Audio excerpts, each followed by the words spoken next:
The United States has been keenly monitoring events in the troubled Horn of Africa as Somalia collapses into more turmoil. The country is heavily weighed down by an onslaught by the Al-Shabaab militia group that threatens to topple the fragile transitional federal government of President Sheikh Sharif. The U.S. Secretary of State has singled out Eritrea as the main financier of Al-Shabaab.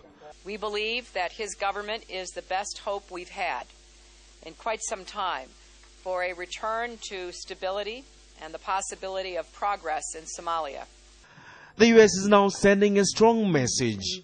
It is long past time for Eritrea to cease and desist its support for Al-Shabaab and to start being a productive rather than a destabilizing neighbor. We intend to take action if they do not cease.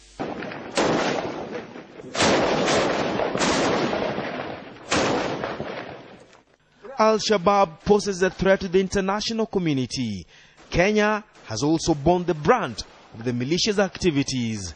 Al-Shabaab not only uses foreign fighters and foreign money, but foreign ideas in its attack on the people of Somalia.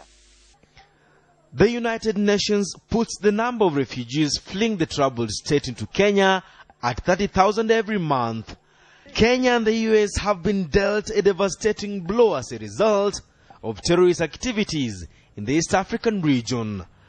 Besides piracy on the high seas, the lawless in Somalia is believed to offer training grounds for terrorists. The US government has pledged to support the transitional government in Somalia.